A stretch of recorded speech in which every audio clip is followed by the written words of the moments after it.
Hi viewers, welcome back to my channel Lithvik diaries. So ఈరోజు mutton biryani ఈజీగా, అది కూడా ప్రెషర్ కుక్కర్లో ఎలా చేయాలో చూసేద్దాం. సో మరెందుకు లేట్, మన ఛానల్ అయితే సబ్స్క్రైబ్ చేసుకోండి. మన ఛానల్లో ఈ వీడియోని చూడడం ఫస్ట్ టైం అయితే ప్లీజ్ సబ్స్క్రైబ్ చేసుకోండి. అండ్ ఈరోజు మటన్ బిర్యానీ ఎలా చేయాలో చూసేద్దాం.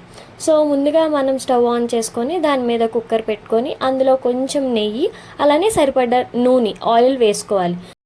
ఆయిల్ కొంచెం మరిగాక బిర్యానీ ఆకు, చెక్క, లవంగం, యాలక్కాయ, అనాస పువ్వు, జాజికాయ అన్నీ వేసుకోవాలి. ఇవన్నీ ఒక 5 మినిట్స్ నూనెలో బాగా ఫ్రై అయ్యాక కొంచెం జీడిపప్పుని వేసుకోవాలి. జీడిపప్పు అనేది ఆప్షనల్, ఇంట్లో ఉంటే వేసుకోవచ్చు, లేకపోతే లేదు. వేసుకుంటే కొంచెం టేస్ట్ ఉంటుంది తినేటప్పుడు. సో ఈ జీడిపప్పు కలర్ చేంజ్ అయ్యే వరకు మనం ఆయిల్లో అయితే బాగా ఫ్రై చేసుకోవాలి. ఇవి ఫ్రై అయ్యేలోపు కొంచెం జీడిపప్పు, అలానే గసగసాలు చిన్న బౌల్లో కొంచెం వాటర్ వేసుకొని నానబెట్టుకోవాలి.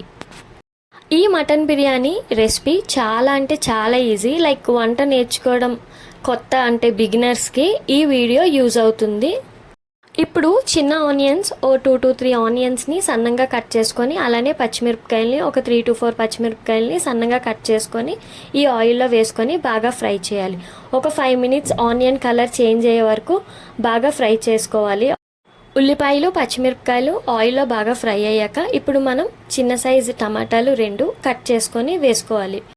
టొమాటో పచ్చివాసన పోయేంత వరకు ఈ ఆయిల్లో ఒక 5 మినిట్స్ వరకు బాగా ఫ్రై చేసుకోవాలి. పచ్చివాసన పోయిన తర్వాత కొంచెం పుదీనాని బాగా వాష్ చేసి వేసుకోవాలి. పుదీనా వేసుకోవడం వల్ల మంచి టేస్ట్ వస్తుంది, అలానే మంచి స్మెల్ కూడా వస్తుంది.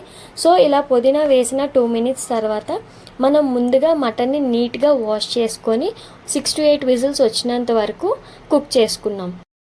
సో మీరు కూడా ఈ రెసిపీని ట్రై చేయాలనుకుంటే ఫస్ట్ మటన్ అయితే నీట్గా వాష్ చేసుకొని 6 to 8 విజిల్స్ వచ్చినంత వరకు కుక్ చేసుకోండి. కుక్ చేసుకున్న తర్వాత ఓన్లీ మటన్ పీసెస్ని ఇందులో వేసుకొని ఒక 2 మినిట్స్ వరకు ఆయిల్లో ఫ్రై చేసుకోవాలి. ఆల్రెడీ కుక్ అయ్యింది కాబట్టి జస్ట్ 2 to 5 మినిట్స్ ఆయిల్లో ఫ్రై అయితే సరిపోతుంది. సో ఇప్పుడు సరిపడా అల్లం వెల్లుల్లిపాయ పేస్ట్ వేసుకొని దాని పచ్చివాసన పోయినంత వరకు మనం కలుపుకోవాలి.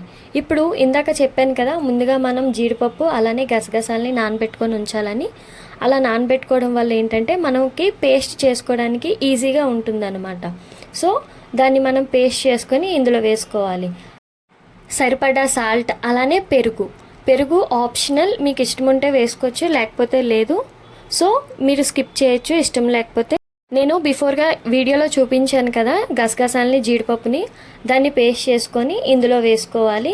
అలానే మీకు బిర్యానీ కొంచెం స్పైసీగా కావాలి అనుకుంటే మసాలా పౌడర్ని కూడా వేసుకోవచ్చు. మసాలా పౌడర్ అంటే ఏంటో కాదు, మనం ఇంట్లోనే చేసుకోవచ్చు. యాలకులు, లవంగాలు, దాల్చిన చెక్క, అలానే అనాస పువ్వు, జాజికాయ ఇవన్నీ మనం మిక్సీలో వేసుకొని పౌడర్లా చేసి వేసుకుంటే మంచిగా స్పైసీగా ఉంటుంది. సో ఇలాగిప్పుడు ఫ్రై అయ్యాక మనం సరిపడా వాటర్ వేసుకోవాలి. లైక్ 2 గ్లాసెస్ వాటర్ వేసుకుంటే 1 గ్లాస్ ఆఫ్ రైస్ వేసుకోవాలి. మనం తీసుకునే రైస్ క్వాంటిటీ బట్టి మనం వాటర్ అనేది ప్రిఫర్ చేయాలి. సో వాటర్ వేసాక మనం రైస్ అయితే మెజర్ చేసుకొని వేసుకోవాలి. వాటర్లో రైస్ వేసాక ఒకసారి అంతా మిక్స్ చేసుకొని కుక్కర్ లిడ్ క్లోజ్ చేసే ముందు కొంచెం కొత్తిమీరని నీట్గా వాష్ చేసుకొని వేసుకోవాలి. ఇప్పుడు కుక్కర్ లిడ్ క్లోజ్ చేసుకుంటున్నాం. సో 2 విజిల్స్ వస్తే సరిపోతుంది. ఆల్రెడీ మటన్ బాగా కుక్ చేసుకున్నాం కాబట్టి 2 విజిల్స్ వస్తే మనం స్టవ్ ఆఫ్ చేసుకోవచ్చు.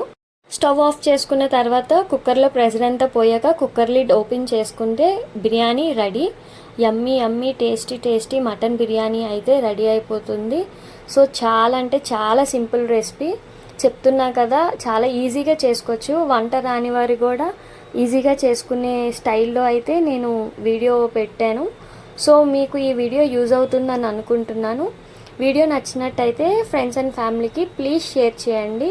అలానే కామెంట్ బాక్స్లో కామెంట్ కూడా చేయండి. సో దాన్ని బట్టి ఇంకా మంచి వీడియోస్ పెట్టాలని అనిపిస్తుంది. మరిన్ని వీడియోస్ కోసం మన ఛానల్ అయితే సబ్స్క్రైబ్ చేసుకోండి. ఇంకో మంచి వీడియోతో మీ ముందుకు వస్తా. మళ్ళీ కలుద్దాం. Thank you for watching. Please do like, share, comment and subscribe.